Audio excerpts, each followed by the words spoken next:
Assalamualaikum warahmatullahi wabarakatuh. Kali ini mau bahas soal intake ya. Penulis telah melakukan kesalahan. Jadi masangnya ini kurang pas. Jadi penulis masangnya pakai karet ya, gini. Karena masangnya gak pas, kemudian karetnya entah bagian mana. Oh, yang bagian ini, bagian ininya ya, masuk gini. Maaf gak kelihatan, sorry. Jadi penulis lilit gini, terus karetnya itu masuk gini, jadi kayak gini. Kayak gini. Apa yang terjadi? Ini karetnya sisi kurang banyak, mungkin segini ya. Apa yang terjadi?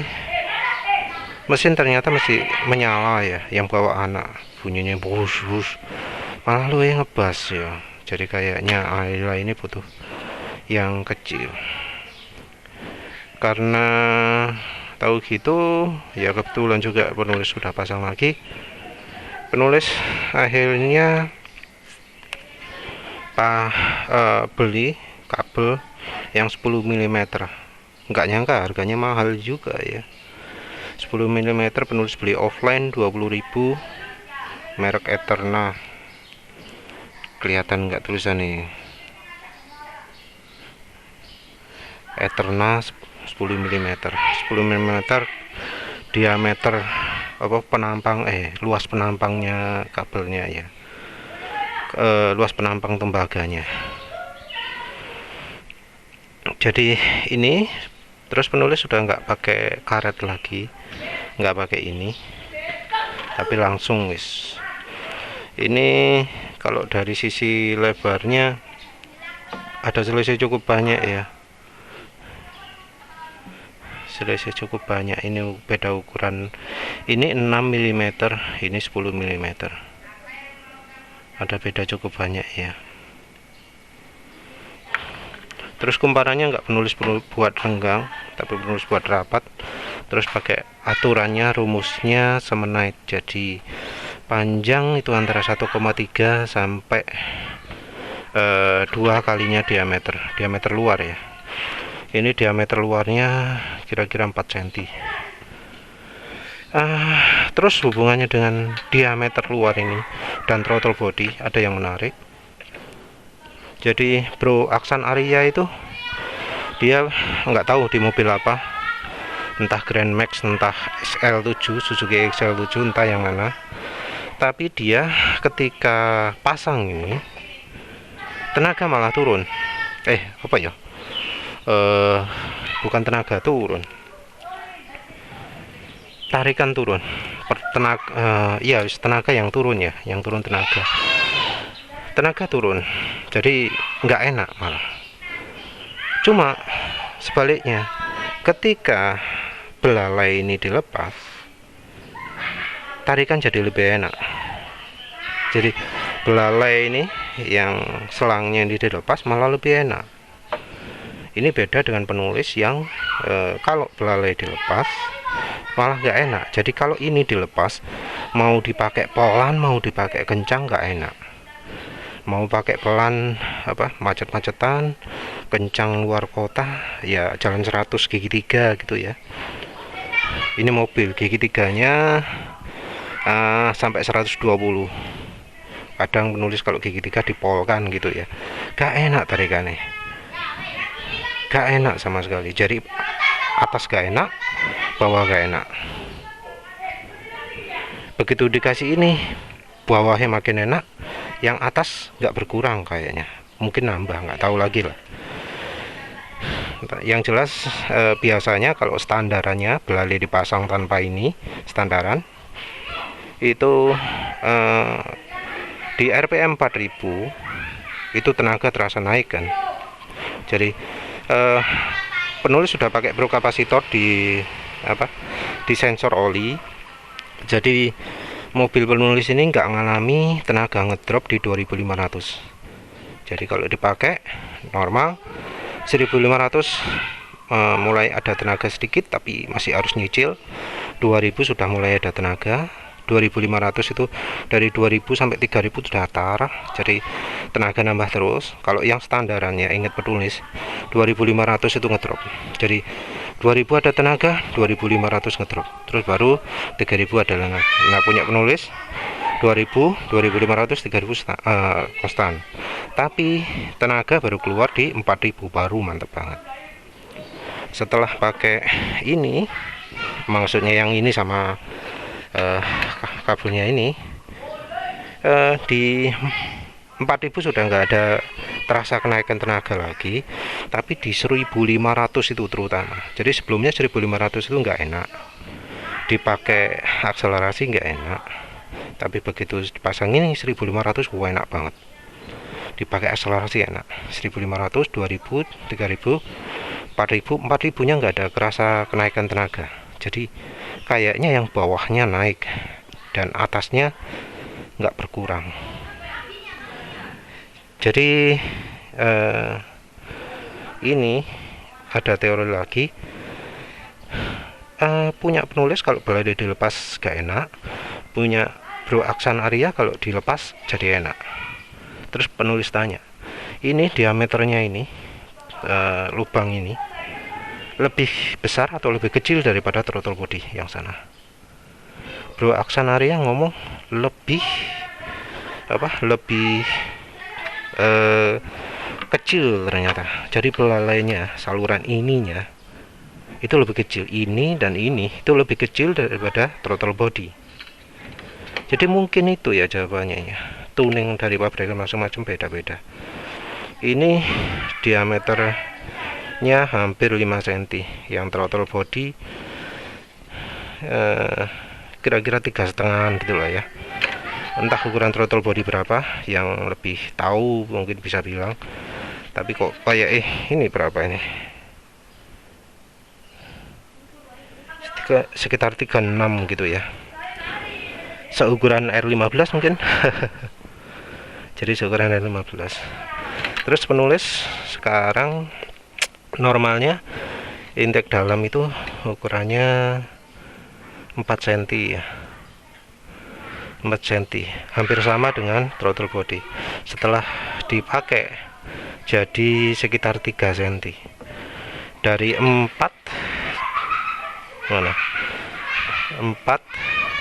turun ke 3. Jadi lumayan banyak ya penurunannya ya, dari 4 jadi 3. Nah punya Bro Aksan Arya ininya malah lebih besar, malah lebih kecil, jadi begitu dicopot enak. Punya penulis begitu dicopot nggak enak. Mungkin aja nih throttle bodinya itu kegedean, bisa aja ya, namanya pabrik gitu. Tuningnya bisa aja nggak sempurna, bisa aja mereka pakai bensinnya pakai total 95 atau total 92, yang jelas di atasnya Pertamax atau apalagi Pertalite. Nah sementara di Indonesia adanya Pertamax, Pertalite.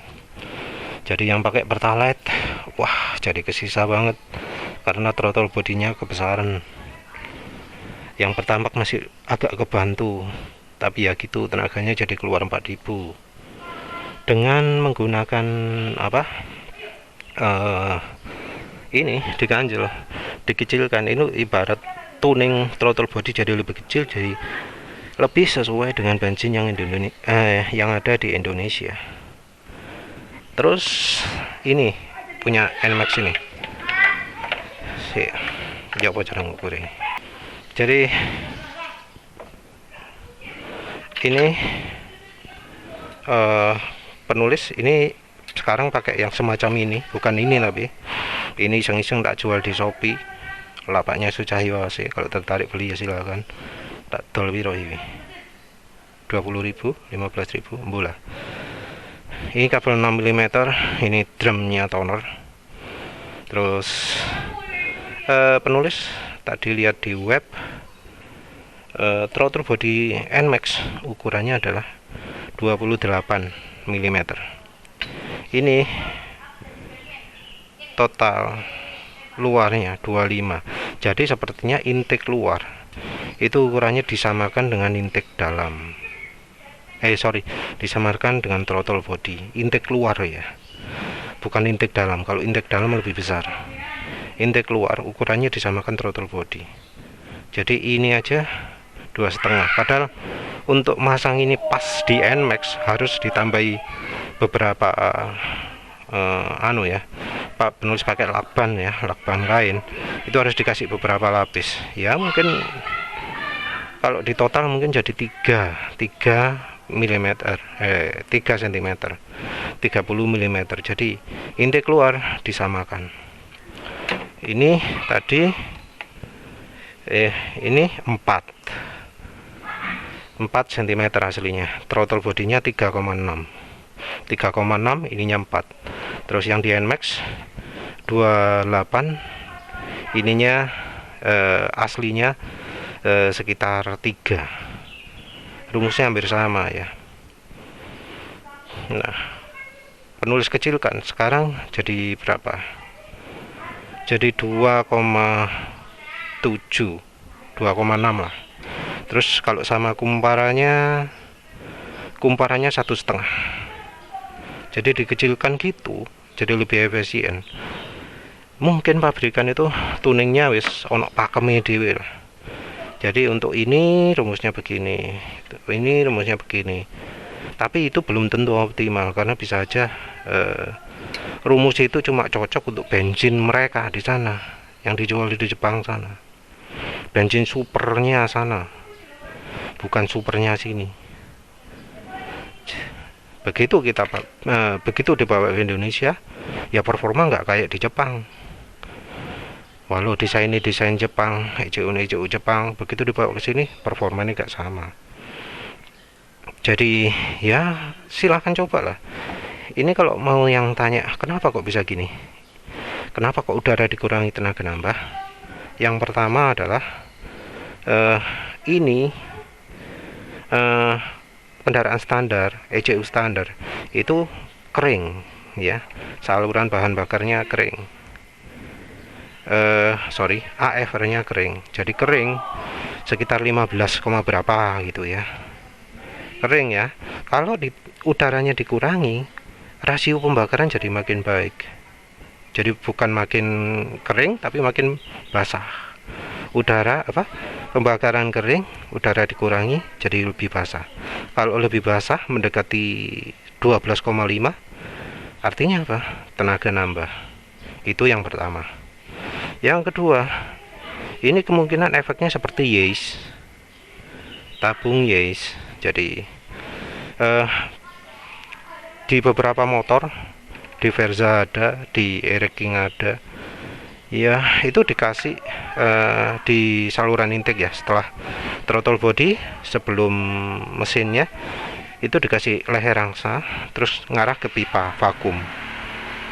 Nah itu bisa nambah tenaga. Itu sudah dibuktikan, ada penelitian di Jepang, ada penelitian di Indonesia, ada yang trial error. Jadi nemu kalau yang di Indonesia untuk motor apa itu Yamaha Jupiter ya, Jupiter Z yang lama itu ukuran yang pas 100-an cc gitu kalau nggak salah ya, 100 cc optimum. Jadi cuma dikasih dilubangi, kasih percabangan, dihubungkan ke botol botol minyak kayu putih merek Gajah kalau nggak salah, itu tenaga nambah, irit nambah. Jadi kemungkinan ini kan vakum ya, jadi ini ada sealnya, begitu ditutup kedap udara sama sekali, nggak ada udara yang lewat sini bocor keluar atau bocor ke dalam. Nah begitu pakai ini, saat nyedot ya, terus ketika itu sudah nggak nyedot lagi, udara mau keluar lagi susah, jadi terperangkap di sini. Jadi ada tekanan kayak tekanan plus di sini. Ketika ini sudah nggak nyedot, masih ada udara yang mendorong ke dalam. Jadi itu yang membuat tenaga nambah. Makin kecil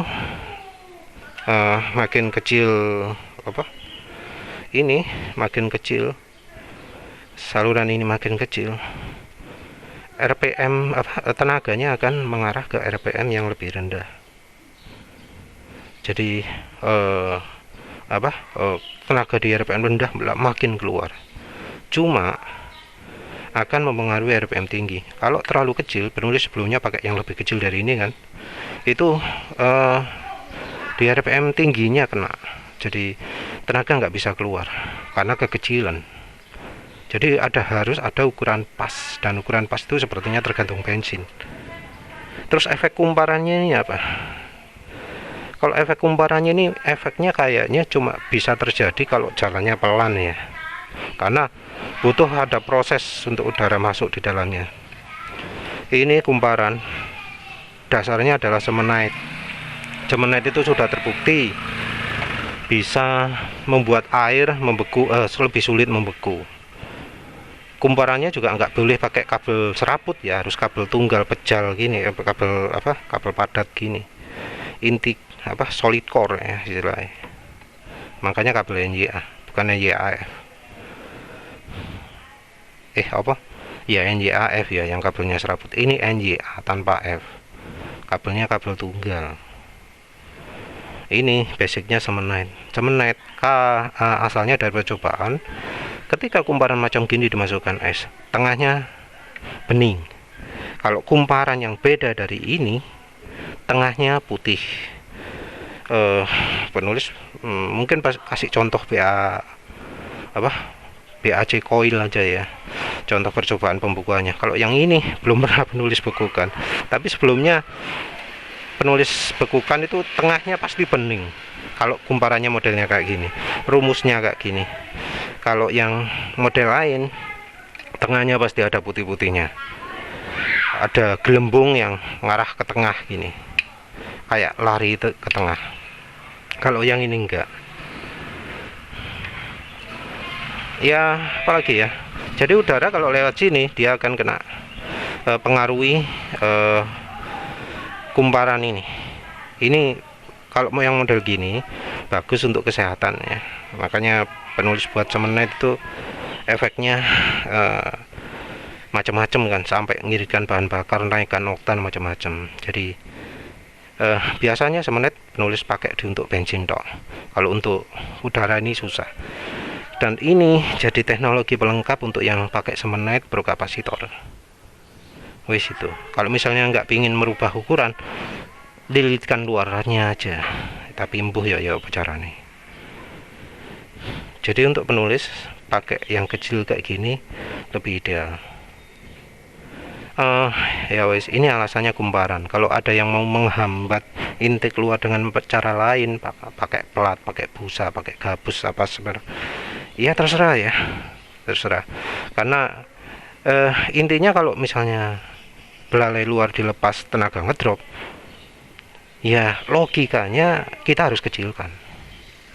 Kalau intake keluar dilepas tenaga nambah, ya berarti intake keluar ini harus dibesarkan. Wes gitu tok, gampang. Terus ada pertanyaan, mengapa kok efeknya beda dengan kalau dipasang di situ? Jadi kan di grup Ayla itu atau di lain-lain ya, umum namanya corong jahat. Corong jahat dipasang di sini. Terus mengapa kok efeknya bisa beda nanti dari corong jahat? Corong jahat itu entah ya efeknya apa, penulis nggak tahu. Katanya sih nambah tenaga, nambah irit juga. Tapi penulis masang di NMAX, kasih hambatan di intake, emang irit, tapi tenaga juga berkurang. Kalau dipasang di belalai luar, tenaga yang nambah banget. Irit ada juga, penulis kemarin ngecek jalan nyantai bisa dapat 43 km per liter.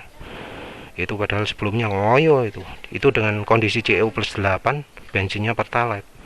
Pasti motor penulis sekarang itu sudah lebih irit daripada orisinilnya. Yes, Arab cerita apa soal corong ini. Kenapa kok bisa beda antara yang intake dalam dan intake luar? Kalau menurut penulis gara-gara ini breather dari mesinnya mungkin ya. Pokoknya yang dari sinilah. Ini head cylinder kan. Ini busi. Ini distributor coil, ini coil, bawahnya ada busi. Terus wah, mari dibersihkan kono kok tadi karaten. Ini head cylindernya, ini plastik kalau nggak salah. Ini mengalirkan udara tekanan berlebih dari head cylinder ke sini, ke dalam sini. Nah, mengapa kok waktu yang luar ini dihambat nggak deteksi? Mungkin ya, mungkin waktu piston itu bergerak turun, dia akan nyedot udara. Nah, ini otomatis di ruang mesin juga tekanannya jadi positif, udaranya jadi ngalir ke sini. Jadi begitu piston turun, udaranya ini nyedot, udara di sini juga kesedot. Jadi ininya karena hambatannya lebih banyak, yang lebih banyak kesedot dari mesinnya. Ya, paham ya? Jadi udara yang ini jadi membantu pasokan udara. Jadi udara yang dari sini jadi kesedot ke situ. Jadi lebih banyak yang kesedot. Kalau yang dihambat sini, kalau yang dihambat belalai luar. Jadi kalau yang belalai luar, udara ini akan lebih banyak yang kesedot ke situ. Nah, kalau ini yang disedot, yang dihambat, dikasih corong, dikasih vortex. Tanganku gak ketok ya. Kalau ini yang dihambat, kasih vortex misalnya ya, itu nggak bisa dia nyedot ini, nggak bisa juga, jelas yang nyedot belalai nggak bisa ya, nggak bisa nyedot dari yang sini, nyedotnya dari yang sini, bagian yang mana ini ya, anak selang juga itu masuk ke intake. Tapi di motor yang ada itu cuma yang ini nggak ada. Nah, begitu disedot nggak ada tempat nyedotnya kan, udara yang masuk jelas lebih sedikit. Karena lebih sedikit, sensornya deteksi ya wis apa jenenge, karet sensornya ya apa namanya, sensor oksigen. Mana sensor oksigen ini? Sensor oksigen ini akan deteksi, loh udara kok berkurang, atau MAP nya, manifold pressure-nya itu yang di situ, itu akan deteksi, oh kok tekanan nih tinggi sekali sama dia. Terus reaksinya adalah diiritkan. Karena diiritkan, pasokan bensin dikurangi, jadinya ya tenaga berkurang banyak, karena ECU nya respon dengan mengurangi pasokan bensinnya. Memang jadi jauh lebih irit. Kalau dihambat sini, efeknya adalah jauh lebih irit. Wes, itu beda dengan kalau di sini. Kalau di sini mungkin karena ada pasokan udara ini, jadinya sedotannya nggak banyak. Apalagi ya wis itu aja lah. Analisa penulis mengapa kok beda antara yang intake dalam dan intake luar. Bedanya karena ada ini ya. Di motor penulis NMAX ada ini. Di motor Honda, lihat aja diagram PCX 160, ada ini. Dari head cylinder ke box filter itu ada. Perhatikanlah motornya.